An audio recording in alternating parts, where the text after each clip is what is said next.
Então, boa noite, né? Como a Cristina já falou, meu nome é Alexandre, sou professor do Centro de Ciências da Educação lá da UFSC e do Programa Interdisciplinar em Ciências Humanas também, que é um programa especial do Centro de Filosofia e Ciências Humanas. Queria agradecer, primeiro, assim, brevemente, né? Embora o certo seria agradecer com mais vagar, mas a gente não tem tanto tempo. A Ana Cristina, principalmente, mas também a Soraya, os bolsistas, pelo convite e por viabilizarem também a minha presença aqui. Eu queria fazer um breve comentário, uns 15, 20 minutos no máximo, sobre o filme e sobre a questão, né, da disciplina. E a gente pode imediatamente abrir para debate, né, conforme também a vontade de vocês. Assim. Esse é um filme que eu gosto muito, né, por isso que eu indiquei. Eu fiquei... Quando a Ana me convidou um tempo atrás, já ainda no ano passado, né, eu pensei em vários filmes, né, que pudessem lidar com a questão do corpo. Pensei, por exemplo, em Triunfo da Vontade, da Leni Riefenstahl, né, um filme bastante importante sobre corpo e política. Né. Pensei também no outro filme da Leni Riefenstahl, que certamente muitos aqui conhecem, que é Olímpia, né, o documentário sobre os Jogos Olímpicos de 36. Pensei no grande filme, né, o primeiro que talvez trate do movimento, assim, que é o Homem e a Máquina, né, o Homem e a Câmara, perdão, né, o Dziga Vertov, né. Pensei no Carne Trêmula, do Pedro Almodóvar, né. Pensei no Febre do Rato, né, que é um filme que eu gosto muito.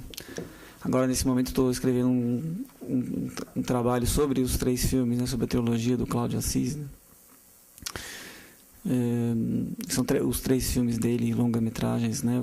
São filmes muito interessantes e que lidam com a questão da sexualidade de uma forma bastante própria. Mas, enfim, eu escolhi esse filme porque eu admiro muito a obra do Martin Scorsese de uma forma geral, né? E porque, em especial, esse filme, por uma série de motivos, me é muito, muito caro, assim, né?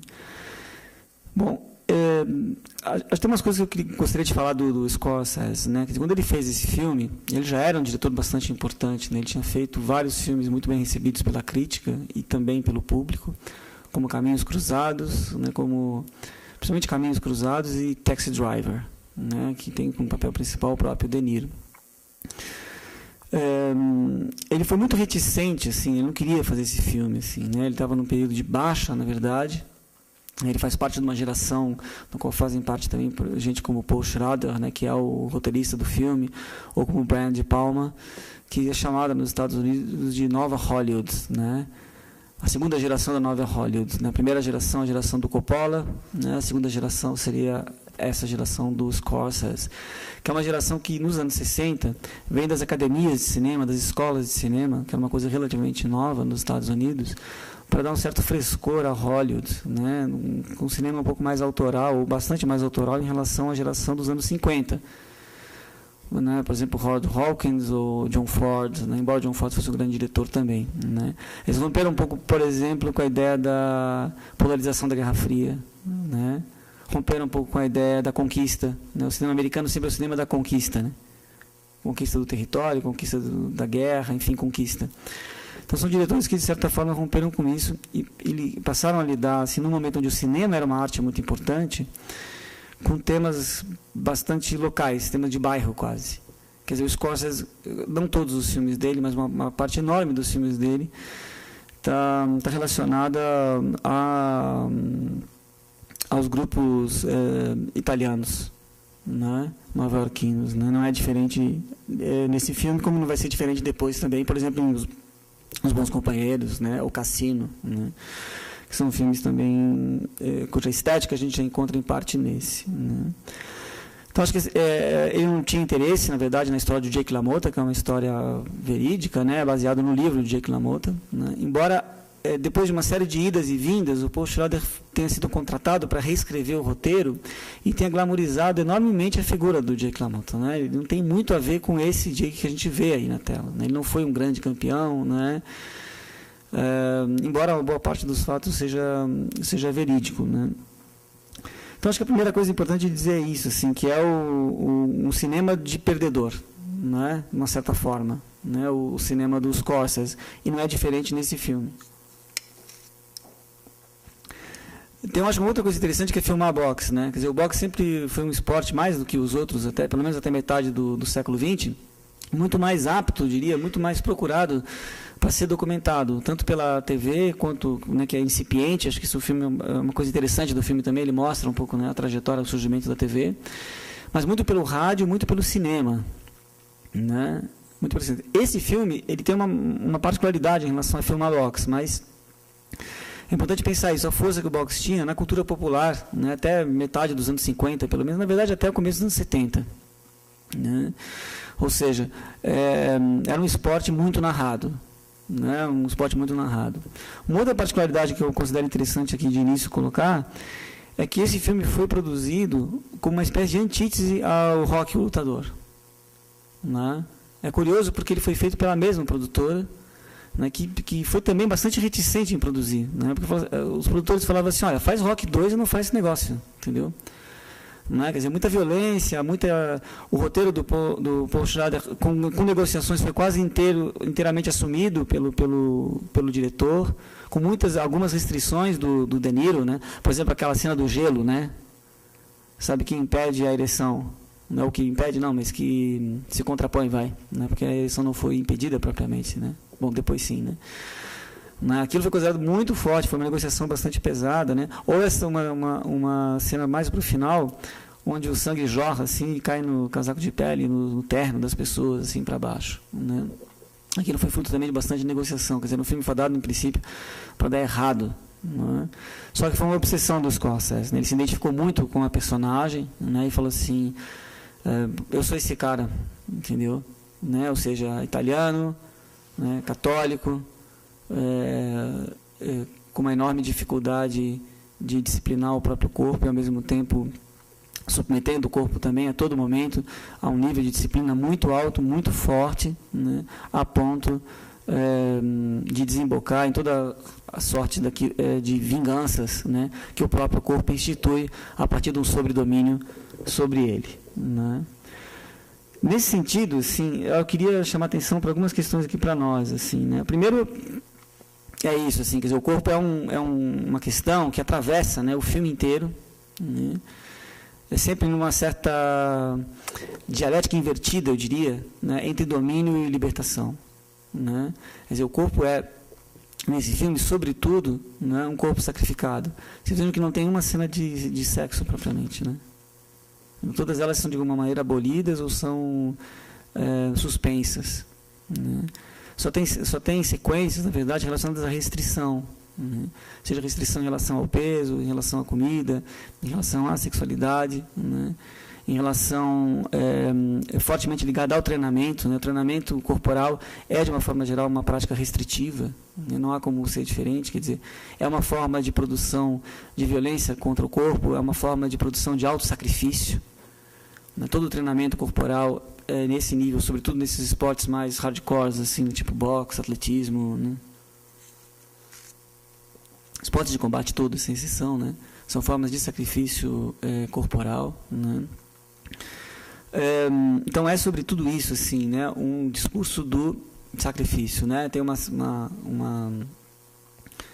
conjunto de cenas que são muito emblemáticas, né? Não chegam a formar propriamente uma sequência, mas é pular corda na sauna, né? A corda na sauna. E o contraponto disso é a própria indisciplina corporal, né, num certo sentido, demarcada, por exemplo, pela enorme transformação do corpo do ator principal, né? Aquilo é real, aquilo não é jogo de cena, né, para usar uma expressão mais popular, né? Consta que o De Niro passou quase 3 meses na Itália, né, entre a Toscana e Roma, comendo cannelloni, tomando sorvete à vontade, né, para engordar 20 quilos mesmo. Aquilo é fato mesmo, né? 20 ou 30 quilos para mudar completamente a complexão corporal dele, né? Chegando ao ponto final, essa é uma cena que não vingou no filme, né, dele tentar se masturbar na prisão, né, e não conseguir, por causa da culpa, né? Também um tema bastante importante no sentido do autossacrifício corporal, mas bastante importante também do ponto de vista sócio-histórico, né? da tradição católica italiana, enfim, que, né, migra para os Estados Unidos. E que forma, junto com os afrodescendentes, junto com os negros, aquele manancial de lutadores que vai formar o boxe, né, mesmo americano, né? Por exemplo, o Rocky Marciano, né, grande lutador. O próprio Rocky, o lutador, né, voltando aqui um pouco àquela questão anterior, é um pouco a expressão disso, né? O Rocky Balboa, né, o Garanhão italiano, se chamava no filme, né? Está mais para canastrão, no certo sentido, né? Mas é um pouco essa afirmação, ou seja, italianos pobres, né, ou negros, né, que são aquelas pessoas que vão para as academias de boxe, enfim, tentar alguma coisa. Né? Ainda falando nessa coisa do Rocky, porque assim, o que faz o Rocky, o Lutador, que é um filme dos anos 70, né? Da segunda metade dos anos 70, né? Ele estabelece claramente um vínculo, né, com a minoridade, né, daquele que era o corpo central, né, do boxe americano no momento, que era o Muhammad Ali, né? Quer dizer, o Apollo Doutrinador, se não me engano, é o nome do adversário do Rocky, né? É claramente, né, a figura do Muhammad Ali, né? Ou seja, o negro bem visto, popular, um tanto falastrão, né, pelo qual todas as brancas estão apaixonadas, né? Então o Rocky é um pouco para se contrapor a isso, né? Quer dizer, o branco italiano, bom filho, bem comportado, né? E que defende um pouco a coisa da moral. Quer dizer, esse é um outro italiano, né? É um outro italiano, com todas as suas contradições que estão envolvidas sobretudo na sexualidade. Não é casual que a moça, né, a esposa dele, também loira, também bem americana, etc., quando vai no Copacabana, escondida dele, né, ou sem que ele esteja na cidade, ela diz assim: I don't care, I'm not Italian, né? Eu não me importo de estar aqui, quer dizer, não importa se ele saiba ou coisa parecida, né? Eu não tenho essa moral, né? Quer dizer, eu não sou católica, de certa forma, né? Queria destacar assim mais duas questões assim bem centrais para mim, assim, na interpretação desse filme. Uma é a fotografia, né, do Mark Chapman, que é uma fotografia muito bem feita, né? Não só pela quantidade de bons enquadramentos, né, pela enorme capacidade de lidar com a luz, né, no filme preto e branco, que não é fácil, né? De fato, o preto e branco, que não é tão comum, assim, incorpora a narrativa, mas é talvez o filme de boxe mais bem filmado, né? Não sei se vocês conhecem um filme que chama Salomé, que é um filme do Carlos Saura. É um filme de dança, né? Ele tem uma segunda trilogia da dança do Saura, aquela primeira do flamenco, né, que é conhecida, né, que fazem para Bodas de Sangue, Carmen e El Amor Brujo, né, o Amor Bruxo. Tem uma segunda trilogia da qual faz parte Salomé, né? Então é uma mistura de musical, né, com uma certa documentação dos ensaios para esse musical, né? E tem uma coisa bastante semelhante a esse filme, na fotografia do Chapman, que é colocar a câmera como uma espécie de sujeito, não exatamente de personagem, como é o caso do filme do Saura, mas de sujeito que acompanha, não é, de forma bastante móvel os movimentos do boxe. Isso é uma coisa que na época era muito difícil de fazer, muito inédita. Aquilo foi, né, supõe-se, né, eu disse por aí, né, que o filme teve também uma produção mais complicada por causa da insistência do fotógrafo, né, de demarcar muito bem, né, as cenas antes de realizá-las. E deve ser verdade, porque é impressionante. Claro, muita coisa resolvida depois da montagem, né, evidentemente. Mas é impressionante a capacidade da câmera, né, de pegar pontos de vista, né, de um e de outro com uma competência tão grande, né. Acho que um ponto ainda fundamental, e aí eu fecho um pouco aqui essa primeira parte, né, é essa ideia do sofrimento, do autossacrifício, que é uma ideia forte no esporte de uma maneira geral, né? O esporte é uma guerra contra o corpo, de certa maneira, né? Quer dizer, é a produção de dor, né, para algum tipo de elevação, seja ela qual for, né?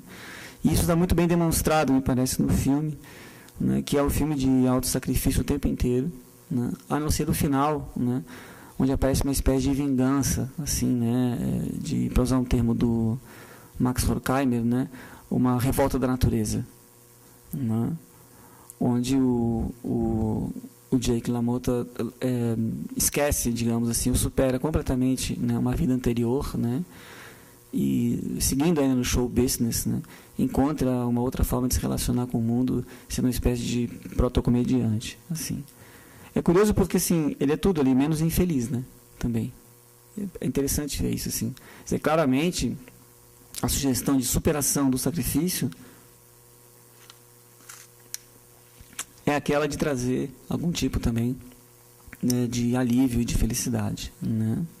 Então, essa dialética, que me parece uma dialética não ascendente, mas não utópica, eu diria, mas entrópica, né?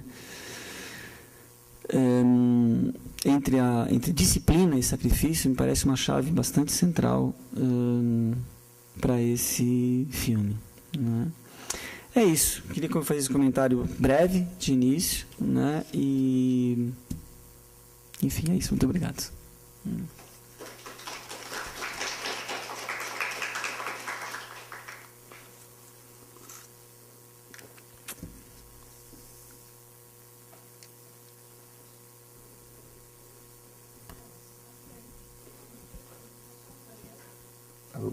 Perguntas, alguém?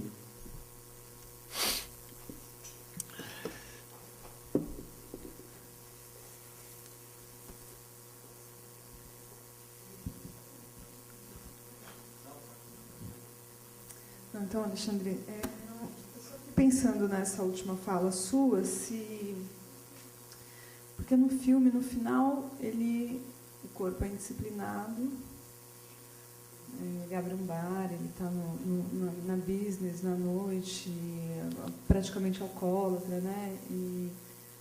Mas também mais relaxado, parece mais feliz, né? Menos neurótico. Se de repente ele tenta fazer essa associação, né? No momento da disciplina, do autocontrole, do autossacrifício, você vê um sofrimento, até uma punição, uma neurose dele, e depois, para o final, parece que ele se rende a essa indisciplina, né? Corporal, e você ficou essa sensação. Não sei se você quiser comentar.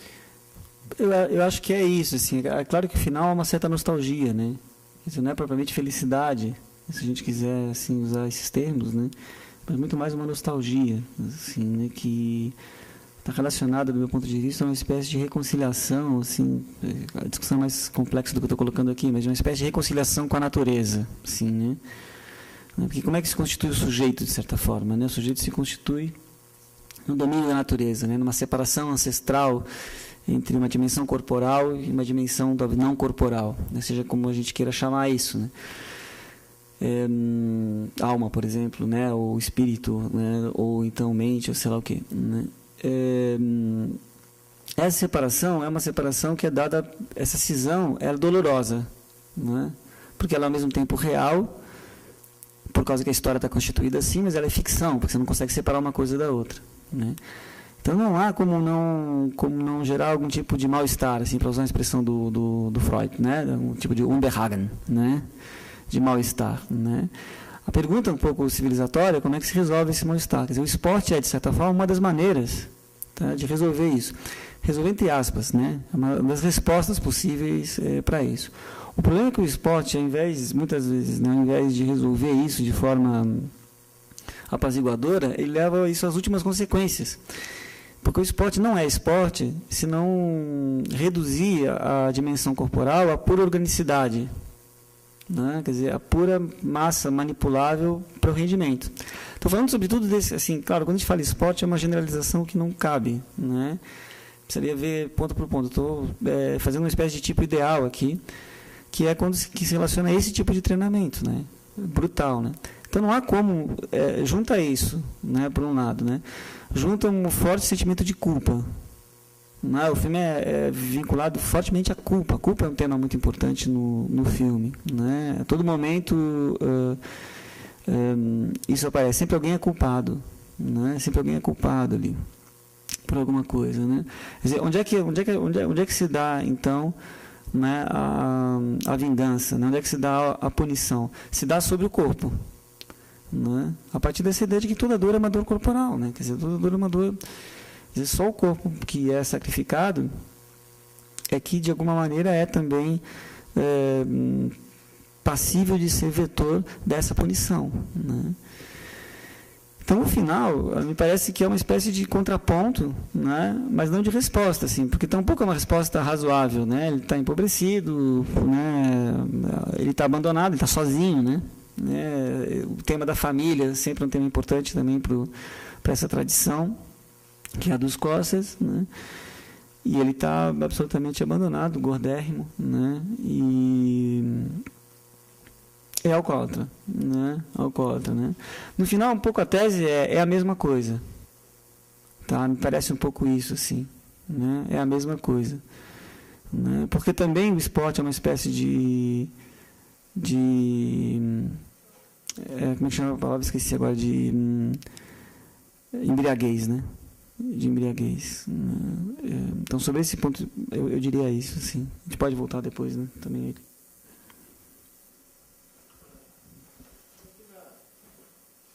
Tem uma coisa do gozo da violência, assim, é uma coisa interessante, assim, que essa punição, ela é fonte de gozo, né? Que essa dor é fonte de muito gozo.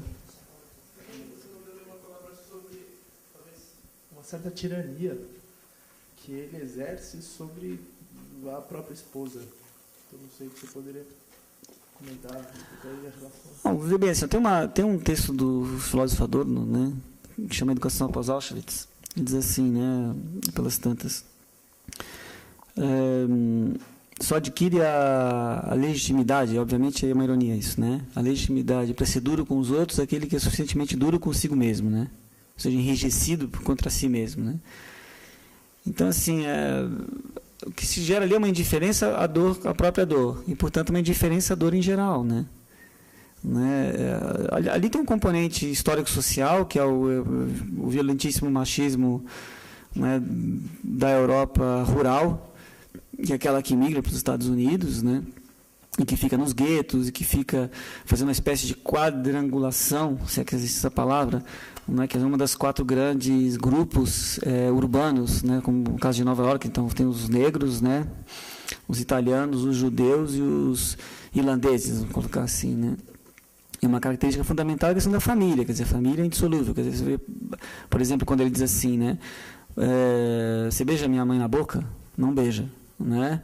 Então quem vai beijar minha mulher, né? Ou então quando ele diz assim, quando o irmão não quer reconciliar com ele, que ele diz assim, tu me agrediu na frente da minha mulher e dos meus filhos. Quer dizer, tudo que o cara não pode é ser humilhado pela família, como tudo que ele não pode também, para esse machismo, é ser humilhado pela mulher, né? E quando o irmão dele diz assim, a mulher dá um palpite, ele fala assim, mas alguém te perguntou alguma coisa? Não é? A gente perguntou alguma coisa? Quer dizer, frequentemente os homens entre si dizem, bate nela, né? Enche ela de porrada, entendeu? Tira ela daqui, né? Então essa tirania está associada à tirania contra si mesmo também, né? Isso não é desculpa, evidentemente, né? Não é desculpa, né? É uma figura horrível, né? É simples, né? Sob um certo ponto de vista, né? Pelo menos. Mas está associada a essa tirania contra si mesmo, quer dizer, essa redução do corpo ao sacrifício. Vê que, repito, não há nenhum tipo de entrega ao prazer. Você nunca vê. Aliás, uma das reclamações mais pesadas dela é essa, né? Ele não faz sexo comigo, né?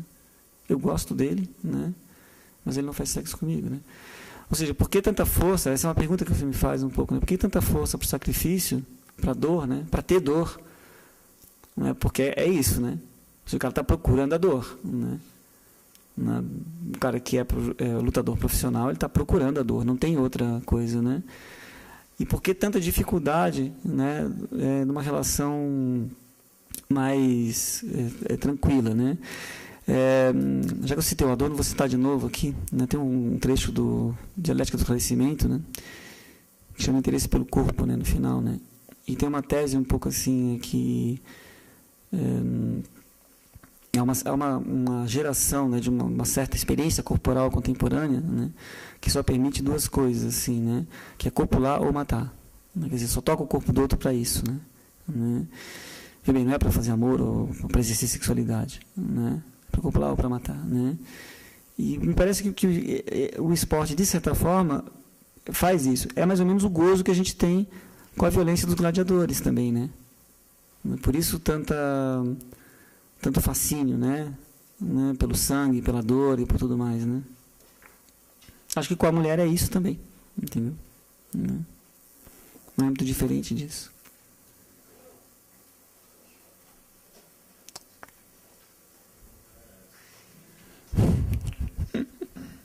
A minha pergunta era nesse sentido. Também o ciúme dele, né? O descontrole emocional nesse sentido. É que ele é fraco, né?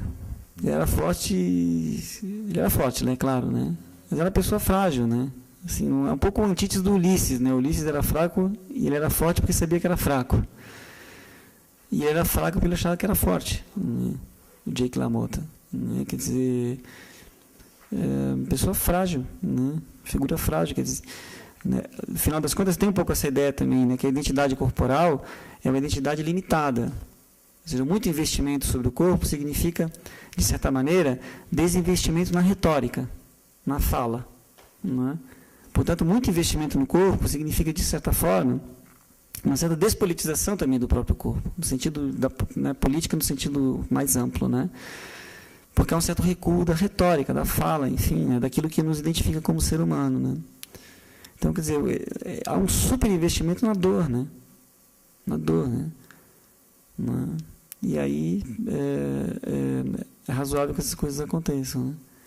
Então, a disciplina, nesse caso, né? A pergunta é um pouco assim, né? Disciplina para quê, né? Especificamente, né?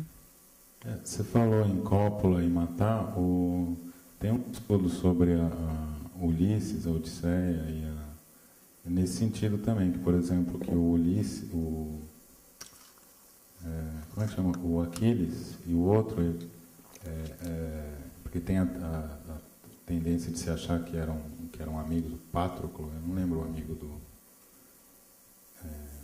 que eles eram amantes, mas que talvez tivesse que se enxergar aquilo como, quer dizer, a cópula com o outro era a guerra, era matar. Exato, né? Porque é uma forma de encontro agressivo com o outro, né? Claro, essa também é a estrutura da família patriarcal, né? É bom de lembrar disso, né?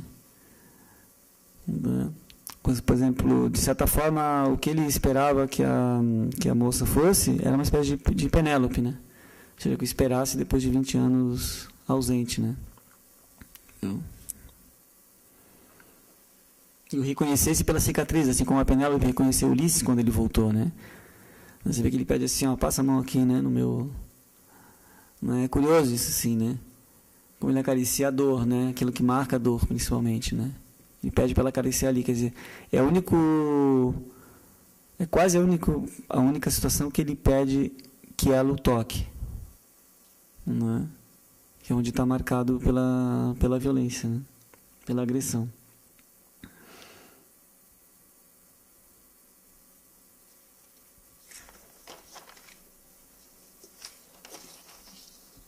A questão do gelo é muito interessante, né? Porque o gelo aparece 2 vezes no filme, né? Uma para aliviar um pouco a dor na mão, né? E outra para aliviar o prazer, para tirar o prazer, né? É uma coisa assim, ó, é isso mesmo de ceder ao desejo, né? Em linguagem lacaniana, né? Ceder ao desejo, ou seja, né? não realizar aquilo que deseja, né?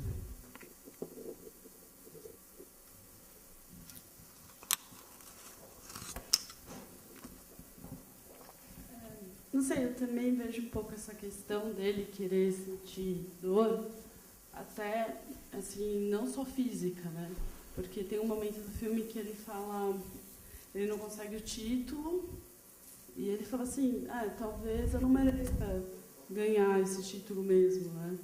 E depois, quando ele é preso e começa a ficar à parede, ele fala, mas eu não sou tão mal assim. Então, tem uma estrutura, assim, do filme que é um pouco de tragédia, né?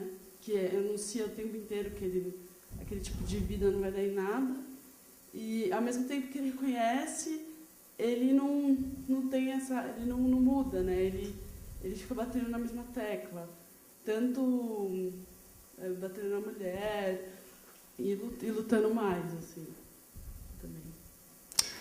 É correto isso, assim, porque acho que eu concordo com o que você está dizendo, né? É porque a culpa tem um papel muito importante no filme, né? Quando ele diz assim, ó, eu não ganhei, eu fiz coisas más, né? Vai ver que eu não mereço isso, né? E no final também, né? Então, claro, essa dor é uma dor emocional, a gente poderia dizer assim, mas porque ela vai se incorporando ao longo do tempo, né? Quer dizer, de novo, a culpa é um elemento fundamental, né? No filme, quer dizer, boa parte aqui, obviamente não estou fazendo juízo de valor aqui, mas a tradição católica é a tradição da culpa, né? Você que passa imagens de todas as casas que eles vão, estão lá, tem o crucifixo, tem as imagens das virgens, né? Diversas, né? Embora suponha que tenha sido só uma, mas enfim, né? Aparece de diversas formas, né? A figura do certo catolicismo popular, né? Bem no começo do filme, eles estão num bar, acho que é no Copacabana mesmo, né? Aí chega o padre, ele benze a mesa, né? Faz um sinal assim. Aquilo é real mesmo, né? No sentido de que faz parte um pouco do italiano na América, né? A coisa da máfia, assim, né? Porque sempre tem essa coisa do bairro e da família, né? Da família, né? E aí, é claro, num ambiente desse, né, duas questões são muito importantes sempre: a culpa e a traição, né? E a traição. São dois componentes, eles não são antíteses disso, eles são componentes disso, né? Eles são partes desse mesmo processo, né? Então, é claro, assim, só pode dar em neurose, né? Ele é claramente um neurótico, assim, né? Claramente, né? Alguém que, enfim, vê a realidade, né, mas não consegue lidar com ela de jeito nenhum, né? É outras coisas também, né? Mas neurótico é o de menos, talvez, até. Eu acho que uma coisa muito marcante no traço que fizeram da personagem no filme é a personalidade dele, né? Então, assim, ele, como o colega observou, ele é autodestrutivo, assim, ele vai até as últimas consequências. Ele, na cena que ele chora depois que ele entregou a luta, assim, tentando manter os valores dele, vamos dizer assim. Então, assim, e o filme todo passa em torno dessa personalidade dele, difícil, dura, cabeça dura. Ele tem tudo na mão e, por conta das escolhas dele, do jeito dele, ele acaba perdendo a família dele, briga com o irmão, não pede desculpa, entre outros detalhes. Assim, acho que o mais marcante mesmo é essa personalidade dele, né, que é realmente indomável, assim. Acho que você tem toda a razão, assim, sobretudo, acho que tem uma palavra, uma expressão que tu usaste aí que é bastante significativa, que ele é autodestrutivo, né? O que significa isso? E aí esse é um dado bem interessante, porque ele, ao ser autodestrutivo, significa o quê? Ele não tem senso de autopreservação, né? Isso, de certa maneira, tem a ver com o que ela disse lá antes, né? Que é uma narrativa de tragédia, né? Então tem um anúncio, assim, que está para acontecer isso, quer dizer... e ele entrega quase que deliberadamente, você pode dizer que é inconscientemente, mas é deliberadamente, ou seja, né, o corpo para o sacrifício. Você vê na última luta dele, né, quando ele reencontra o Sugar Ray Robinson, né? Leonardo foi um adversário do Muhammad Ali, né? Sugar Ray Robinson, né, que ele quase que entrega. Ele falou assim: olha, estou entregando meu corpo em sacrifício agora. Né, pode bater, que é aquela última que jorra sangue assim, né, e depois fica na corda assim, o sangue pingando, né, que ele diz: mas não me derrubastes, né, não me derrubastes, né. E bem, ali é uma coisa de entrega, quer dizer, quem entrega o corpo em sacrifício é porque é autodestrutivo, etc., né. A pessoa está deliberadamente levando a si mesma à destruição, né. Então, esse é um dado importante, mas o que é importante, acho que, para pensar a partir desse quadro, que eu acho que é esse mesmo, tá? É que o esporte, de certa forma, pode ser um ótimo vetor, um ótimo veículo, um ótimo condutor para que isso se manifeste. Não é? Porque no esporte interessa, né, a entrega do corpo. Né? Veja bem que tem uma expressão que é do esporte, não? Por exemplo, eu já escutei isso de técnicos de atletismo, né, que falam para os atletas assim: você tem que me entregar um cheque em branco do teu corpo, né? Ou seja, entregue o seu corpo para que eu manipule inteiramente e acabou-se, né? Ou então essa expressão: chorar no treino para rir na competição. Eu acho que, no caso, o boxe é um esporte que isso fica ainda mais escancarado, né, por conta da violência explícita. O Muhammad Ali, que foi talvez um dos maiores boxeadores de todos os tempos, ele hoje em dia ele tem mal de Parkinson, ele mal fala, ele está em estado muito, muito grave, né? E uma entrevista que ele deu há uns uns 10, 15 anos atrás, ele já estava com a doença bem avançada. Ele disse, eu faria tudo de novo.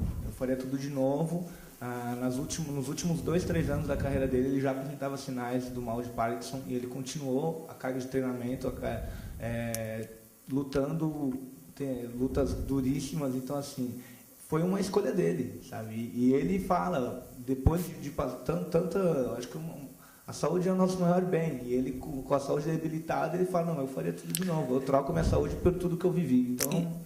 Então, bem, essa é uma questão bastante difícil, tá? Claro que eu acho que você tem razão, o boxe e os esportes de combate como esse, né, assemelhados, de combate mesmo, que existe nocaute, etc., não que aquele que encostou e ganha, né?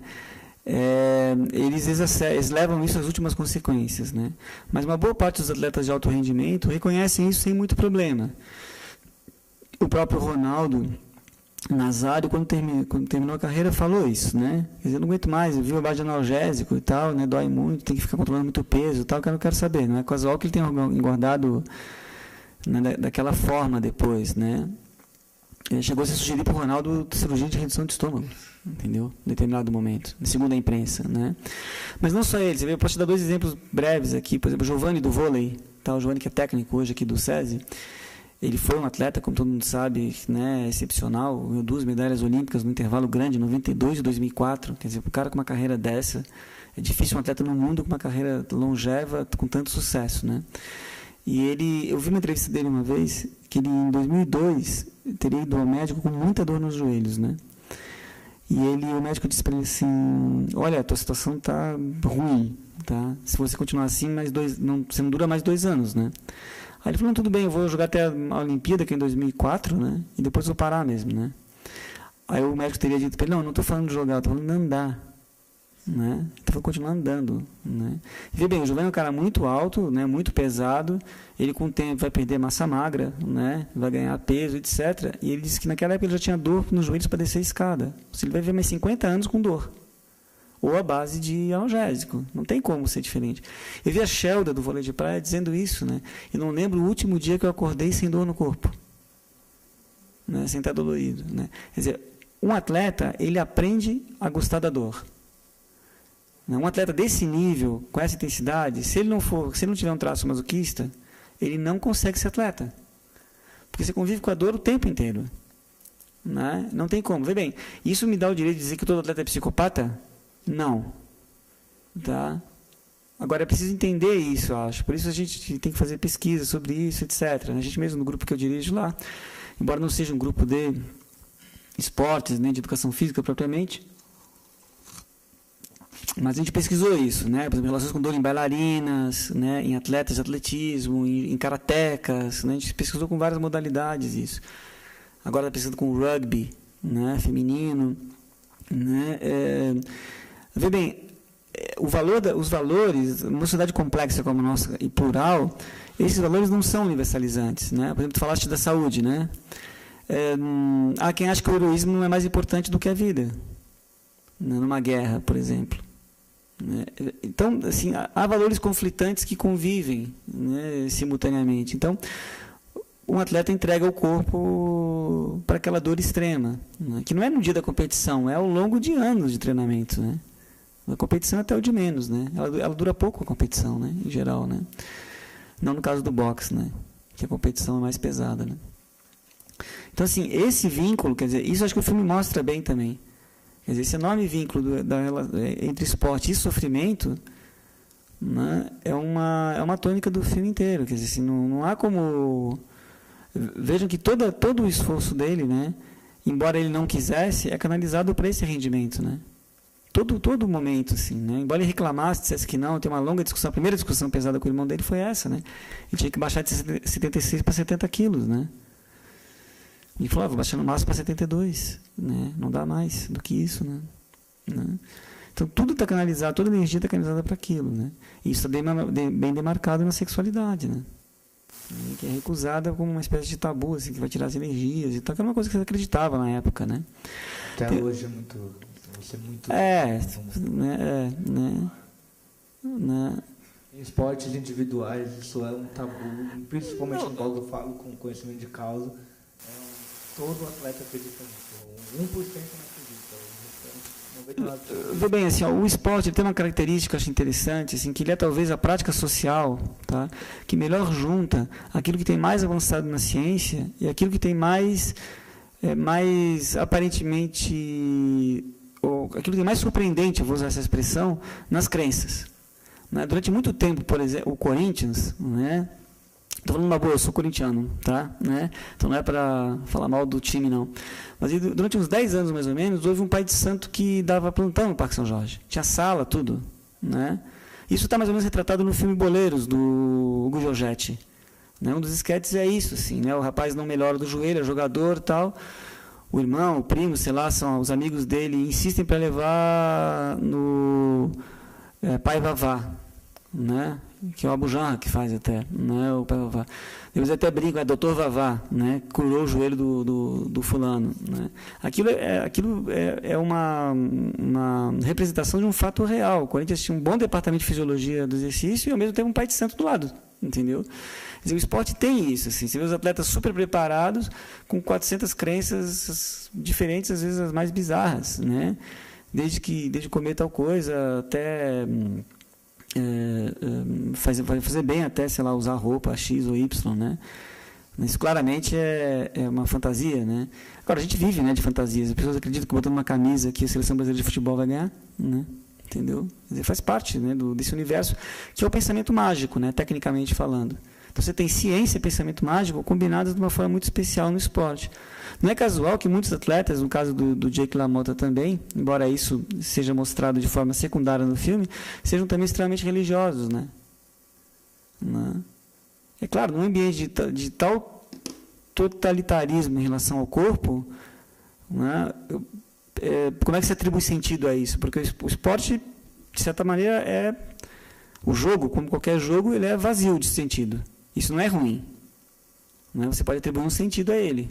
Né? A estética da presença, um pouco a Lagombre, né? E mesmo é um pouco o argumento do Zé Miguel Wisnik também sobre futebol, é isso. Naquele momento em que ele para de frente com o Sugar Ray Robinson e um fica olhando para a cara do outro como se fosse, putz, por que a gente está fazendo isso? Um tentando matar o outro aqui, e eles ficam um bom tempo até que ele vai lá e encerra a luta. Talvez eu senti um pouco isso de... Qual o sentido disso? Tudo bem, assim, nenhum esporte tem sentido, né? Todo jogo ele é ao mesmo tempo fascinante e tolo, né? Porque ele não tem sentido, né? Quer dizer, a gente atribui sentido a ele. Isso por isso que é uma atividade gratuita, assim, né? E qual é o sentido do outro ficar enchendo o outro de pancada? Nenhum, né? Certo, né? Claro, você pode dizer, não, mas tem uma questão comercial, tá bom? Isso é um outro problema, um problema sociológico, histórico sociológico, né? Ou mesmo um jogo de futebol, né? 11 para um lado, 11 para o outro, né? É um jogo que eu gosto de futebol, tá? Mas para muita gente, inclusive, é um jogo feio, né? Tem amigas minhas que gostam de esporte, tá? Conhecem esporte e tal, mas não suportam futebol, né? Acham futebol, as pessoas erram muito, né? O jogo é lento, não tem quase gol, a bola bate para cá, sai, bate para cá, sai, bate para cá, sai, entendeu? Né? Então, vê bem, é o sentido que tu atribui ao jogo, né? Eu gosto porque, enfim, eu tenho uma fantasia sobre o jogo. Agora, intrinsecamente, é um jogo como qualquer outro, tão desinteressante ou interessante como qualquer outro. Como eu tenho fantasia sobre ele, eu coloco naquele jogo. O boxe é a mesma coisa, né? Do ponto de vista só do ator, ou seja, do sujeito que boxeia, né? É que é um pouco diferente, porque o que está em jogo ali é o pescoço dele, quer dizer, o sacrifício do próprio corpo, né? Então, acho que aí tem uma diferença importante a ser considerada, né? É diferente da fascinação de quem vê o outro apanhar, torcendo, né? Acho que alguém queria fazer uma colocação daqui. Se você puder comentar um pouco essa questão desse controle do corpo no esporte, tem uma cena que me chamou a atenção quando a primeira discussão dos irmãos, né? Ele chega na casa do irmão que estava lidando com a esposa do Jack, ele enrola, ele pede para o irmão bater nele, mas o irmão só consegue bater nele depois que enrola um pano, né? Lembrei lá de uma passagem lá Em Busca da Estação, né? De que a simulação não é uma violência direta, é uma simulação da violência, né? E por isso você vai se utilizar de alguns artefatos, né? E também se você pudesse comentar também, esse novo um sentido aí de dor que, digamos assim, ao menos nos seus comentários, me parece que rompe um pouco com essa dicotomia, né? Amor e dor, coisa do tipo, né? Porque a noção da dor ganha um novo sentido, né? Tá para além das dicotomias, né? Ou no movimento aí de uma dialética, como você colocou. A primeira questão, assim, a primeira parte da questão é bem isso, assim, todo o esporte, na verdade, é uma espécie de dramatização de uma batalha, né? Acho que nesse aspecto o Elias tem razão, né? A tradição o Elias tem razão. Acho que tem uma série de problemas na teoria do processo civilizador, de uma forma geral. Me dediquei anos da vida estudando, inclusive, a obra do Elias. Mas essa é uma sacada boa, que não é só do Elias. Assim, o Clausewitz falava isso também, e outros também falavam isso, né? Que o esporte é uma espécie de dramatização da guerra de uma forma até mais ou menos universal, mesmo para aquelas culturas que não chamam esses jogos de esporte. O esporte é uma coisa nossa, ocidental, enfim, como a gente sabe, né, do século XVIII, XIX para cá. Mas é uma dramatização da guerra. É razoável, ou seja, é um elemento sublimador, né? Sublimador, você sublima aquilo. Né? Como certa vez se escreveu, né? Otávio Frias escreveu uma vez, bom, pensando bem, melhor mesmo que alguns se degladiem na pista, se matem na pista, do que um país entre guerra com o outro, né? Ele fez uma brincadeira assim, né? E acho que é isso, assim, né? Por isso essa ideia de que o esporte é sempre menos violento do que aquilo que ele representa também é verdade. Né? O boxe a gente acha muito violento, eu, por exemplo, acho, né? Mas ele é muito menos violento que uma briga de rua, né? Num certo sentido. Por outro, né, lado, você pode arguir o seguinte, né? Ele tem muito mais componentes técnicos que também promovem uma violência muito mais profunda também, por outro lado. Né? Porque, por exemplo, os atletas resistem muito mais. Numa briga de rua eles resistem menos, mas numa briga de rua pode dar morte, por outro lado. Né? No esporte, em geral, não. Né? Então, a tese acho que é boa, de uma forma geral. Né? Então, a primeira coisa é isso. A segunda é que, assim, ó, há diferença entre dor e prazer, né? Desde do estoicismo, pelo menos, né? O prazer é encarado como ausência de dor. Né? Uma certa ausência de dor. Quer dizer, evidentemente, só há a possibilidade de você delimitar aquilo que é prazeroso se você sabe que aquilo, se você sabe, ou se está limitado por aquilo que é desprazeroso, né? Aquilo que é de alguma maneira dolorido. Né? Esse é um dado. Agora, há outros dois. Né? Quer dizer assim, a dor é uma sensação irrenunciável, né? Porque a dor está relacionada com a falta, né? Com a lacuna, com a carência, com a cisão ancestral, né?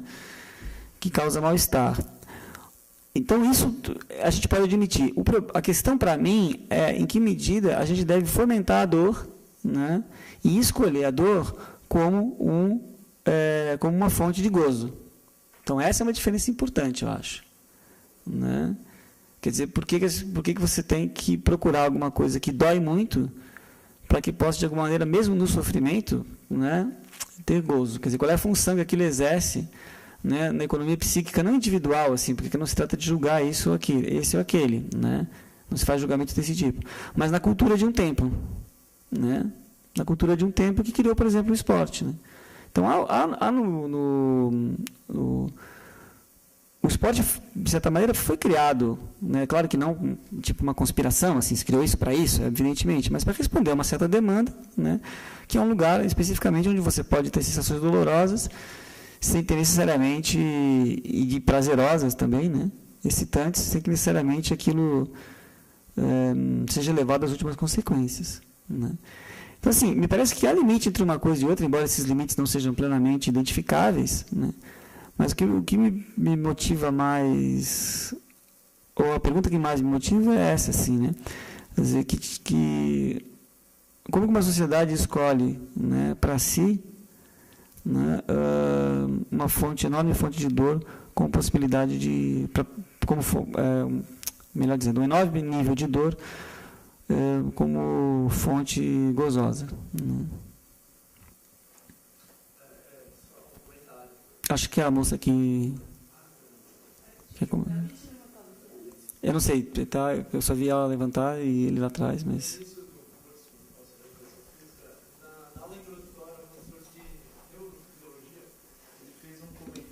o que o esporte tem, né, que atrai tanta gente. E um dos elementos que ele levantou, e ninguém na sala veio discutir, e aqui a gente está falando do ponto de vista do atleta, aí, no caso do boxeador, que é a plateia. Quer dizer, qual é o papel? Ela é relevante também para caracterizar o esporte dessa maneira? Ela é relevante, claro, né? Agora, a questão ela só é relevante porque esse é um elemento que corresponde a uma certa demanda sociopsíquica da plateia, né? Quer dizer, assim, há uma plateia disponível, né, do ponto de vista da sua interioridade, da sua subjetividade, né, para encontrar algum tipo de identificação com aquilo. É mais ou menos o seguinte também, assim, vou exagerar um pouco, tá? Vou dar 2 exemplos aqui. Por que a pornografia é tão importante para nós? Tá? Porque ela tem componentes que são muito parecidos com o esporte. Por exemplo, ela lida com a ideia de repetição, né? Repetição incessante é sempre a mesma coisa, né? São sempre os mesmos esquemas, né? Ela lida com a ideia de excesso. O excesso é muito importante no filme pornográfico, na forma de lá pornografia, né? Sempre essa ideia da maximização, né? Ela lida com a ideia de desempenho, né? Por isso, por exemplo, na pornografia, o tamanho do órgão genital é tão importante, né? Essa ideia de desempenho, né? Por isso que todo filme pornográfico, isso é uma regra do filme pornográfico, né? Ele tem que terminar, a cena tem que terminar, né, com a ejaculação masculina, né, com a ejaculação, ou seja, para mostrar que há o desempenho, né? Então, numa sociedade que do estudo, né, de certa maneira, muito, né, ao desempenho, é razoável que a gente se excite tanto com a pornografia quanto com o esporte. Claro que pornografia é uma coisa, esporte é outra, né? Mas há componentes que são comuns. Ou seja, há uma plateia, há um consumo, uma disposição ao consumo, né, adequada àqueles estímulos. Assim como há também para os programas de humor, esses que humilham a mulher, né, que humilham os homossexuais, que humilham os negros, etc. Né? Por exemplo, esse de sábado à noite, né, que prende para uma moça alta, de saia curta, subir numa escada, né? Inclusive, eles te ensinam na hora que você tem que rir deles, né? Porque tem a claque e tal, tem aquela risada eletrônica, sei lá como é que chama aquilo, né? Para as pessoas rirem e tal. Quer dizer, isso é uma educação dos sentidos, né? Muito importante, né? Que vão sendo educados, vão sendo treinados, como a gente queira chamar isso, né? Por uma certa disposição psicossocial em relação àqueles estímulos, né?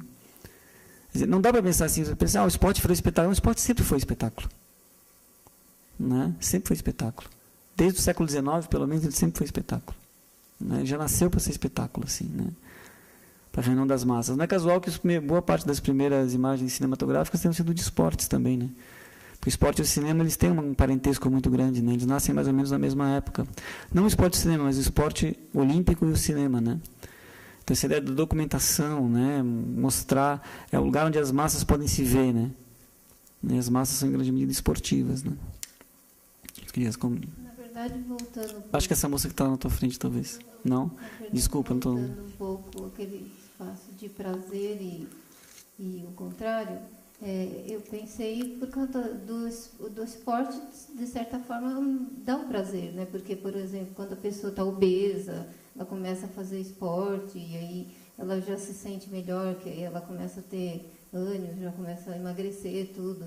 Então, quando a pessoa está lerda, então, e começa a fazer esporte, e aí acho que ela supera, nesse caso, aquela dor, então, que vai dar, pode até dar dor, mas aí o prazer fica satisfeito por causa ela tá vendo, não sei se tem a ver, tá vendo o corpo dar uma mudança que para ela está sendo prazerosa, apesar que no fim, uma hora ou outra, o corpo vai ficar indisciplinado, ela vai voltar a ficar o gordo, lerdo. Não, acho que são dois elementos diferentes. A gente está, claro, a prática que se chama, né, contemporaneamente de atividade física é uma coisa, né, que eventualmente pode estar muito vinculada, mais do que parece, também ao esporte de rendimento, muitas vezes. Também, frequentemente, vira. Né? Não é casual que, por exemplo, nas academias de ginástica, as pessoas usem a expressão treinar. Né? A gente vê em pesquisa com a academia de ginástica, as pessoas usam treinar. Né? Já fez o treino hoje e tal. Né? Treinar é linguagem de atleta. Né? Então, vê bem, uma coisa que a gente pesquisou há um tempo também, essa relação com a dor, enfim, na academia as pessoas dizem assim, aquela dorzinha boa de sentir, né? Uma expressão muito popular, né? Porque a pessoa tem essa coisa assim, né, de que se ela sente dor é porque o corpo está treinado, tá? Por mais que ela saiba, tu vê isso até professor de educação física, sei lá, falando isso, né? Por mais que ela saiba que aquilo não é verdade, ela precisa de uma marca, de uma experiência corporal para sentir que está treinada, né?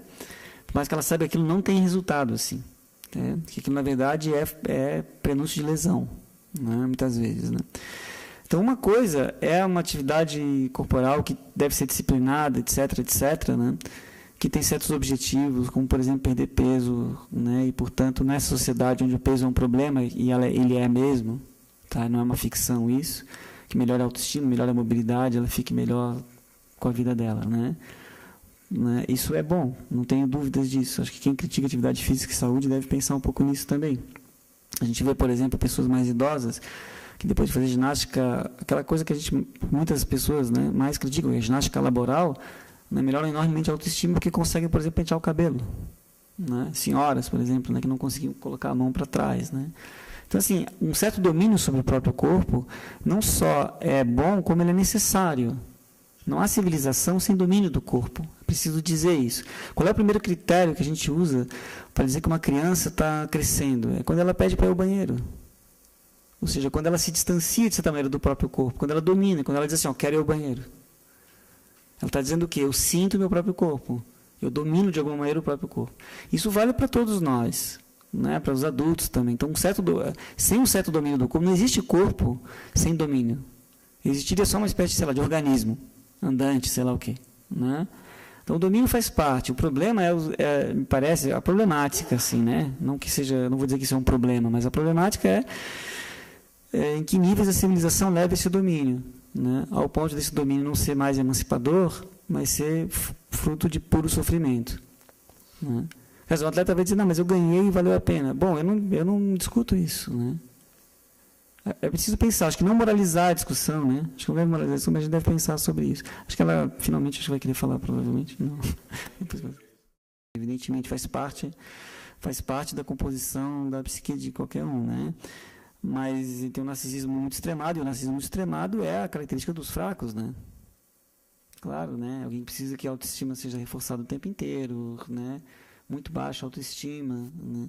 Então, precisa reforçar o tempo inteiro. Por isso que, voltando à questão que foi levantada antes, o tremendo ciúme, né?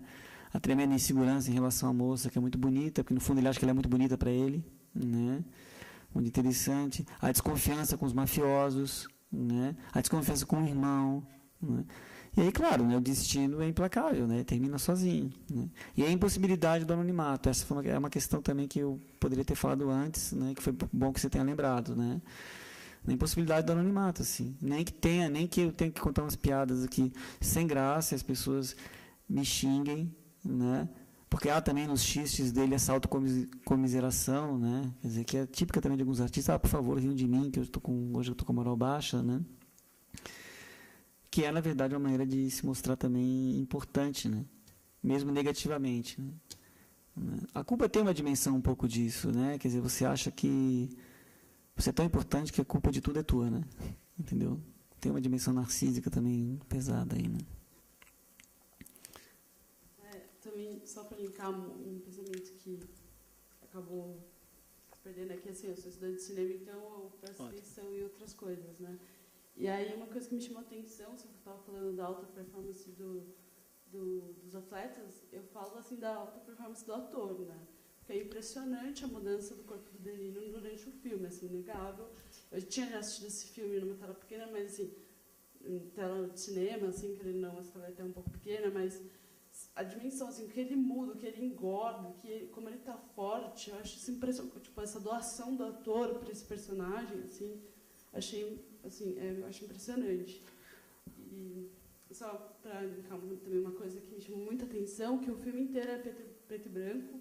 Eu acho que tem um pouco daquilo que você falou, né, que é um filme violento, de boxe, que vimos uma vez, assim, tem essa coisa de ser diferente do rock, né, e meio que camuflar essa violência, esse sangue, tanto na cena que você citou, que espirra sangue das pessoas, né, imagina aquilo colorido, e na cena que ele está com a família, nos momentos de prazer, que, assim, a ausência de dor, há a presença de cor, né, então são cenas coloridas e sem som, em que ele está com a família se divertindo. Assim.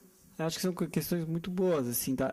Vou começar por essa última aí, aquilo são imagens que dramatizam, assim, né, que mimetizam, na verdade, uma câmera caseira, né? Claramente, né? Parece uma câmera de Super 8 aquilo, né?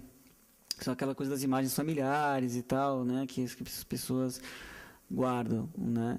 Eu acho que a opção pelo preto e branco tem outras questões também, né? Tem uma espécie também de mimetizar a luz daquele tempo, porque como o boxe é um espetáculo, né, ele é um espetáculo muito visto pelos jornais, por isso é a coisa da foto, né?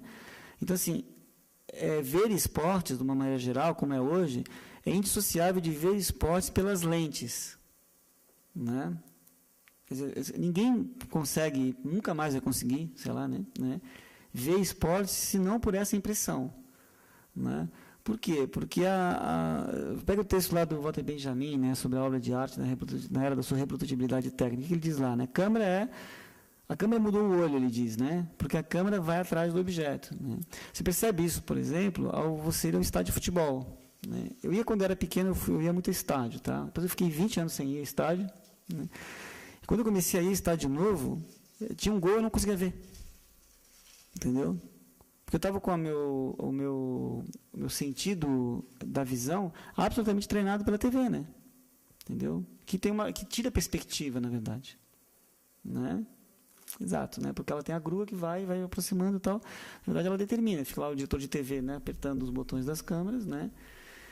E vai fazendo aquilo. Então, vê bem. Então, eu acho que esse é um aspecto importante, né? Por isso também a opção pelo preto e branco. Quer dizer, o box naquele momento, essa coisa da muita sombra, né? Tem muita opção com sombra, né? Ele trabalha muito bem com a luz, né? O diretor de fotografia, né? Então, acho que esse é um elemento, né? Um outro elemento que tu chamas a atenção é a performance do De Niro. Realmente, o De Niro é um ator, né, de primeiríssima linha, acho que, né, é bom não esquecer isso. E a transformação do corpo, eu tinha destacado antes, é um elemento assim, muito importante, né, porque ele foi deliberado, ele quis fazer o filme, né, foi ele que convenceu o Martin Scorsese a fazer o filme, ele queria fazer o personagem, né, ficou 2 anos tentando convencer o Scorsese a fazer o filme, né, e ele é um ator muito expressivo também, né, por isso também a opção, tá, de dar muito close no rosto dele, né, ele é muito expressivo, né, ele consegue... junto com esse bom, Taxi Driver é a mesma coisa, né, pegando os filmes do Scorsese, e Cassino também é isso, né, a transformação facial dele também vai se dando de uma forma muito impressionante no filme, né, ele vai assumindo isso, não é só o corpo, né, que evidentemente fica sem pescoço no final do filme, né, mas ele tem uns pescoços, cara, né, é uma coisa só assim, né. Mas assim, mas não é, exato, é verdade, mas não é só a maquiagem que eu me refiro, também é a expressividade dele mesmo, que vai mudando mesmo, né, quer dizer, ele consegue, é um ator, né, de muito recurso, né, a entonação da voz dele, por exemplo, também, né, vai ficando mais molenga, assim, né, vai ficando, no final das contas, mais desleixada e tudo, né. E uma coisa interessante, já que eu citei o texto do Benjamin aqui, é que o Benjamin, nesse texto, né, é muito inspirado no Brecht, né, claramente na ideia de peça didática e tal, ele compara justamente, né, a performance do ator perante a câmera à performance do atleta, né? Ele diz assim, o desempenho frente à câmera, né? Ele até faz uma metáfora, assim, a forma de reconstituir o desempenho do corpo frente à máquina, já que o trabalho tira a força do corpo, né? O ator frente à câmera faz a sua revanche, né? Ele domina a máquina porque ele que vai contra ela, assim, né? As coisas do Walter Benjamin, né? E então eu concordo, assim, contigo. Acho que as duas questões são muito importantes. É muito bem fotografado o filme. Os filmes do Scorsese são muito bem fotografados. Foi a última vez que eu me lembro que esse diretor trabalhou com ele também, porque ele também já não se suportavam mais, né? Entendeu? Né? Porque ele era muito, o Scorsese reclamava que ele demorava demais, né, para fazer a marcação das cenas, né, mas deu resultado, porque são muito bem marcadas, né, valeu a pena. Conta até uma anedota que o Scorsese ia para um trailer, né, pro trailer, ele ficava botando The Clash, assim, né, enquanto o camarada ficava marcando as cenas. Aí na metade do lado B saía aos gritos, falou assim, estou 45 minutos aqui, já deu quase um clash e meio, né, assim, um lado e meio, e até agora nada, né. E a mãe do Scorsese, que sempre acompanhava ele nas filmagens e tudo, ela aparece em alguns filmes, né, de vez em quando ela faz uma pontinha, que sempre defendia o Scorsese também nessas horas, assim, né? Ele, com o tempo ele foi um diretor que se acalmou, né? Mas a identificação dele com LaMotta não é casual, ele mesmo diz isso, né? Ele falou, era uma espécie de LaMotta, né? Ainda bem que eu fiz esse filme para poder me libertar também disso, né? É um gênio o Scorsese, na boa, assim, né? Eu acho um diretor genial, né? Então, duas coisas que eu ia falar. Primeiro que eu achei muito legal a relação que você fez do filme inteiro que mostra isso, que é a noção dialética que tem de razão e desejo o tempo todo, o filme todo. Isso. E um pouco na linha que você traz do desenvolvimento do homem, quando sendo o domínio da natureza, entra muito numa questão do corpo. Porque o corpo, para o desenvolvimento do homem, entra na mesma lógica de razão, de domínio do corpo, só que ao mesmo tempo o corpo entra num conflito que o corpo também é o ser, né? O corpo não foge não é, quer dizer, como o conflito do corpo é natural ou o corpo é o ser, né? E isso entra no conflito inteiro no que se diz respeito ao filme, acredito. E pensando um pouco mais para minha área, que é um pouco da educação física, o desenvolvimento da área está cada vez um pouco mais na linha, né? No domínio da razão em cima do desejo, principalmente quando que se diz respeito ao corpo. Agora, outra coisa que eu já não sei se eu vou estar viajando demais também, vai ser um pouco da maneira como eu enxergo o filme também, um pouco do conflito social que tem no filme o tempo todo, e principalmente em relação à violência. Porque quem está em cima do ringue o tempo todo? Quem está em cima do ringue, quem que é? O italiano, que é a classe mais baixa da sociedade americana na época, e os negros. Negro. Isso me lembrou um pouco, quando você falou também, até um pouco da questão ideológica da violência, quando você pensa em educação psicossocial. Aí pensando toda a ideologia americana que se tem também, até hoje que se tem, se propaga. E tanto que você vê no filme, o gozo do filme, quem gozava na hora das lutas, pelo menos o que retrata o filme, não era o italiano ou o negro, a não ser que estivesse diretamente na luta, ou senão com a identidade a sua identidade. Quem tinha o gozo era o elite lá que estava lá por fora, acabava a luta, que falava, nossa, você arrebentou a cara dele, mas eu adorei, aquilo foi genial. E que era exatamente o cara que fazia aposta. Exatamente o cara que fazia aposta, que era o cara que era a elite burguesa que estava ali, era exatamente o cara que não via problema. A moral dele entrava em conflito com a moral católica do italiano. Tanto que o principal, ele sai chorando do filme. Ele sai chorando da luta em que ele tem que entregar, quer dizer, com a culpa, uma noção de culpa muito grande. O que não é uma noção de culpa, na verdade, é outra moral. Quer dizer, a moral católica que você traz ali. Vê bem, você tem razão, né? O corpo é o lugar do desejo, né? E quando o desejo quando se cede em relação ao desejo, né? Só pode haver dor mesmo, haver mal-estar, né? Em grande medida isso é racionalizado, né? Isso não é provavelmente culpa da razão, acho que é bom de dizer isso, né? Quer dizer, um mundo sem razão seria um mundo impossível de viver. E quando a gente fala assim, às vezes, né, não é isso que você falou, tá? Mas só para ilustrar, né? Quando a gente fala assim, a gente deveria escutar mais os sentimentos e menos a razão. Eu acho que é muito importante escutar os sentimentos, né? Mas os sentimentos também são o ódio, a inveja, né? O rancor, são todos sentimentos também, o ressentimento, né? Então, vê bem, se mover por esses sentimentos não é bom, né? Então, eu acho que um mundo com mais razão é melhor, né? Mas uma razão que não seja propriamente instrumental, né? Que não seja simplesmente meios relacionados a fins, mas que pense, né, o que esteja baseado em princípios éticos mais ou menos universalistas. Um deles é a defesa da vida, né, e da autoafirmação. Então, dito isso, me parece que, de fato, né, essa é uma relação perturbada, né, para usar uma palavra aqui mais direta, que o filme mostra, né? Que é primeiro em relação ao próprio corpo e ao desejo, né? O corpo é desejo, né? E depois um conflito social, como você colocou, acho que bastante bem, que é esse mesmo, né? Quer dizer, as camadas populares se deleitando, ou melhor dizendo, sendo alvo do deleite das camadas mais superiores, né? Isso é a história das lutas, de uma forma geral, né? Sobretudo das lutas tornadas espetáculos, como é o caso do boxe, né? É claro que essa relação entre violência e classe social é bem relativa também, né? Você pega, por exemplo, o rugby, que é um esporte altamente elitizado, né? Ele também é bastante violento, né? O golfe é um esporte altamente elitizado e não é propriamente um esporte violento no sentido da violência contra o corpo, né? Mas essa relação de fato existe, né? Por isso que você pode ver, você não tem muitos grandes lutadores fora desses dois grupos, assim, né? Principalmente afrodescendentes, principalmente negros, né? Mas também vários italianos pobres, né? Porque são as pessoas que vão trabalhar na estiva, né? Vão trabalhar na força física, né? Então, daí para o boxe, a diferença é muito pequena. Você pega, por exemplo, os textos do Loic Vancan, né, de corpo e alma, estudo etnográfico no boxe e tal, as pessoas dizem isso, né? Por exemplo, dizem assim, eu prefiro ganhar $300 aqui por semana, né, que é muito pouco dinheiro, mas pelo menos aqui eu tenho algum glamour, né? Se eu estivesse varrendo o chão, eu ganharia isso também, mas lá não tem nenhum glamour, né? Então, eu aqui no bairro prefiro isso, né? Isso é tipo o discurso da periferia, né? Pelo menos aqui tem algum reconhecimento, né? É isso. Acho que alguém queria falar lá, talvez. A gente vai... Vou passar para a última pergunta, Alexandre, para não usar.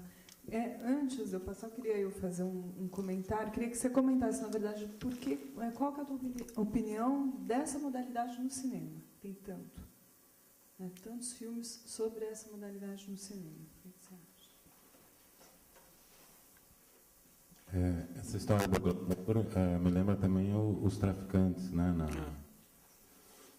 O que eu queria perguntar era sobre... ele fala no fim do filme que ele não é um animal.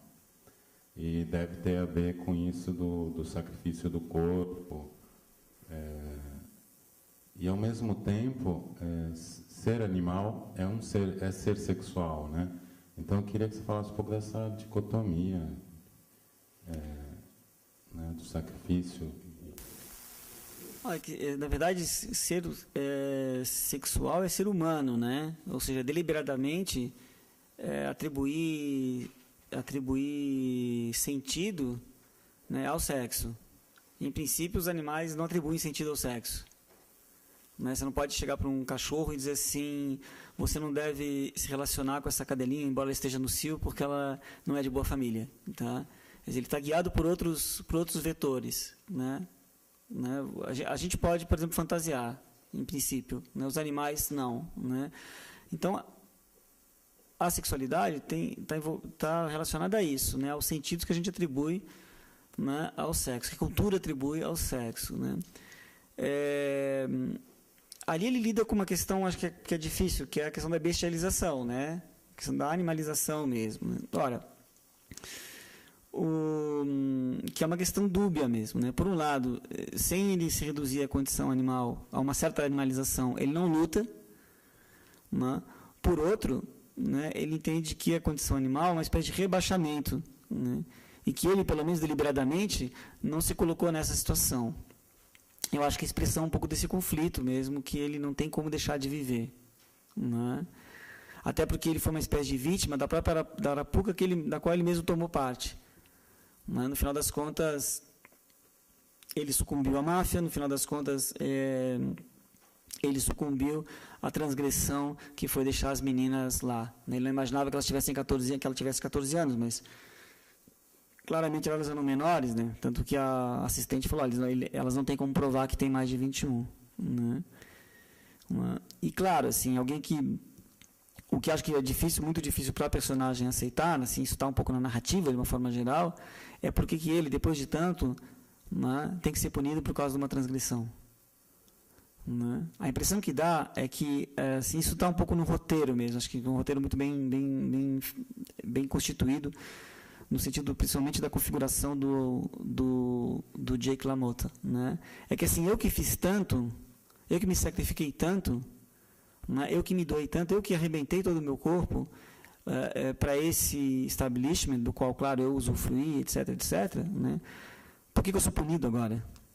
Né? Se eu joguei dentro das regras que foram propostas. Quer dizer, esse mal-estar, esse inconformismo, me parece muito interessante e claramente um traço narcísico muito forte. Né? Que é essa ideia de que, bom, eu mereço, né? Bom, mas não sou eu que designo isso, né? Mas é o conjunto das regras sociais que pode mais bem delimitar esse quadro. Né? Quanto à questão do boxe, o boxe era um espetáculo muito importante. Né? O boxe era um espetáculo muito importante.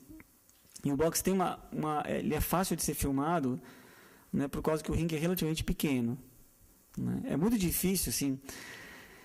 A gente tem que diferenciar os filmes de esporte, né? Quer dizer, pode diferenciar de diversas maneiras. Aqui eu só vou diferenciar em duas para efeito didático. Naquilo que são os documentários, né? E aquilo que são a elaboração de coreografias esportivas, né? São coisas diferentes. O principal documentário de esportes que foi o mais importante que já foi feito é o Olímpia, né? Festa do Povo, Olímpia, Festa da Beleza, de 1936, que ela é de 38 o filme, mas o documentário das Olimpíadas, né? Quase tudo que a gente vê hoje em como filmar esportes, como filmar em corpo em movimento, está no filme da Riefenstahl. Ela inventou, basicamente, e ela mesma disse, a gente não sabia como fazer direito, tinha referências e tal, mas tinha que filmar tudo, porque a qualquer momento podia acontecer um recorde, uma coisa importante, né? Foi a primeira vez que usou um carrinho do lado da prova de 100 metros, assim, por isso que eles pegam Jesse Owens de lado e tudo, né? Então pega assim um carrinho, ele corre junto mesmo com a tem um trilho que corre junto com a prova de 100 metros, por exemplo. E o filme, que tem 4 horas de duração, as duas partes, ele tem mais de 40 horas filmadas. Tá? Tanto que ele demorou 2 anos para ser montado, né? Foi filmado em 36, só foi lançado em 38. Tá? De incessante trabalho na Moviola, né? Então, tudo bem, esse é um tipo de filme, né? E acho que o mundo foi se aperfeiçoando nisso, né? O grande documentário, ele Quando Éramos Reis, né? Que ganhou o Oscar em 2001 de melhor documentário, é sobre a luta, né? Do Muhammad Ali, né? E do George Foreman, do Zaire, em 75, né? Baseado um pouco no livro do Norman Mailer, A Luta. É um livro que eu recomendo a todos, assim, né? A Luta, Norman Mailer, né? E ele também é um filme muito bem documentado, etc. Então isso é uma coisa. O outro é estabelecimento de coreografia mesmo. E aí eu acho que esse filme ele dá um avanço importante, né? Foi o primeiro filme de boxe, né, que eu vi pelo menos, né, que consegue coreografar, que consegue fazer as tomadas de dentro do ringue, né, alternando os pontos de vista de uma maneira muito dinâmica, né? Quer dizer, claro, repito, isso é também muito resolvido na montagem, né? Mas é uma coisa impressionante, né? Então, assim, dito isso, eu diria que também, eu agregaria que tem muitos filmes de boxe, porque o boxe e sempre foi, desde que ele foi instituído, né, um espetáculo importante. Primeiro isso, né? Segundo, que ele oferece uma facilidade para ser filmado em relação a outros espetáculos que também foram sempre muito importantes na Europa ou mesmo nos Estados Unidos, como, por exemplo, o ciclismo, né, que sempre foi um espetáculo desde o final do século XIX. As grandes corridas de bicicleta, agora é muito difícil filmar, né? Ou como o futebol, né, que ele não é tão difícil de ser documentado, mas ser coreografado é muito difícil. Veja que tem poucos filmes de futebol, né? Quer dizer, a melhor solução é o Linha de Passe, do Walter Salles, né? Mas eles mesmos reconhecem que ele, a Daniela Thomas, enfim, né, que foi muito difícil coreografar aquilo, né, combinar aquele conjunto de jogadas e tudo, né? Nem sempre dá para resolver depois na moviola, né? Quer dizer, o boxe é um pouco mais fácil, até porque o boxe você só tem 2 fazendo, né? E na linha de passe não, você tem mais, né? Acho que um quarto elemento é que o cinema é basicamente, né, claro, estou super exagerando aqui, mas o cinema é basicamente, o cinema do século XX, da segunda metade, sobretudo, é basicamente o cinema americano. E o boxe é muito importante nos Estados Unidos, né? Há poucos filmes europeus sobre boxe, né? Há, por exemplo, filmes alemães, enfim, o boxe foi importante lá também. Não há nenhum país do mundo, né, onde a tradição do boxe foi tão forte quanto nos Estados Unidos também, na constituição do ser americano, né? Então, acho que por todos esses elementos há uma quantidade muito grande de filmes sobre boxe, né? Acho que há um quinto elemento também, que é a enorme força que o boxe tem nessa coisa das lutas, de uma forma geral, né, de um contra o outro, né? E acho que em algum momento, uma parte dos filmes de boxe, sobretudo a série do Rocky, tem a ver com isso, que sempre foi a luta do bem contra o mal, né? Então você tem, na verdade, sempre um bem e um mal. É fácil de identificar, né, quem é o bem contra o mal, quem é o bem e quem é o mal, né? O maniqueísmo é mais fácil. Quer dizer, no cinema, né, embora a palavra esteja um pouco em desuso, então, esteja um pouco fora de moda, mas um cinema com forte componente ideológico, como é o caso do Rocky, o Lutador, né, que é um cinema fortemente ligado, por exemplo, aos tempos do Reagan, né? Uma parte dele, por exemplo, um deles era um russo, né, que matou justamente o que era, digamos, uma espécie de mimetismo do Muhammad Ali, né, o Apollo, né, e depois foi vingado pelo Rocky, né? um lutador, né? Chamado Drago, se eu não estou enganado, né? Se a minha memória não Dragor. Era um russo alto, assim, um cara carrancudo e tal, né? Entendeu? Né? Que obviamente começava ganhando, sempre depois perde, né? Quer dizer, sempre, né, a dinâmica é essa, né? Eu acho que nesse sentido o filme do Scorsese é interessante como contraponto ao Rock, né? Porque ele é um pouco o boxe do fracasso, da melancolia também, né? Quer dizer, no final das contas ele vai lá e destrói o cinturão, né? Acaba com a última memória que ele tinha, né? Com isso tem um efeito paradoxal que ele perde, que ele desvaloriza a própria memória, porque o cinturão, sem ser cinturão, não vale nada, né? Quer dizer, não é a peça, não é o valor intrínseco, né? Mas são a peça que vale alguma coisa, né? Então tudo isso acho que marca assim, a importância do boxe para o cinema. Também para a literatura, né? É bom dizer isso, assim. O boxe sempre fascinou a literatura, né? O Cortázar era fã de boxe, por exemplo. O Julio Cortázar, né? O grande escritor argentino, tem vários textos sobre boxe, né? O Borges, né? O Borges, né? O Jorge Luiz Borges tem vários textos, vários não diria, mas tem pelo menos 2 ou 3 sobre boxe, né? O Norman Mailer, enfim, escreveu a grande reportagem do New Journalism, né? Nesse livro A Luta, né? O Martín Coan, um grande escritor argentino contemporâneo, né? Tem um livro que o mote é a narração radiofônica de uma final mundial de um dos pesos, né, do boxe, onde um argentino, né, foi derrotado. Quer dizer, a Argentina parou para escutar no rádio, né, aquilo. Né? Então, a literatura sempre se interessou muito pelo boxe. Há um documentário interessante para quem, né, gosta dessas coisas, brasileiro sobre boxe, sobre Éder Joffre, né, que é do Hugo Giorgetti também. Chama Quebrando a Cara. Né? Na verdade, é sobre a tradição da família do Éder Joffre, o Zumbano Joffre, exatamente, né? Que é uma família argentina de origem, né? O pai, os tios do Éder, e primos, inclusive. Parece até um sobrinho dele, um sobrinho neto, essas alturas, que também tá lutando, né? Bom, né? Aí eu não sei, né? O Éder era bom, né?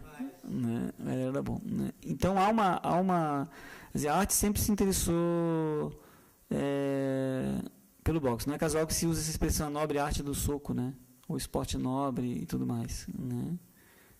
Não sei se por causa dessa origem dos gladiadores, enfim, acho que tem um pouco de glamour também por aí. Claro, é um esporte muito técnico, né? Muito, muito técnico, não é só força, não é só brutalidade, né? Pelo contrário, né? Então, tanto o cinema quanto a literatura, mesmo outras artes, né, se interessaram, acho que por esse conjunto de características, né? Vejam que se o cinema é basicamente americano, ele toma os temas americanos, né? E o boxe é um tema, né?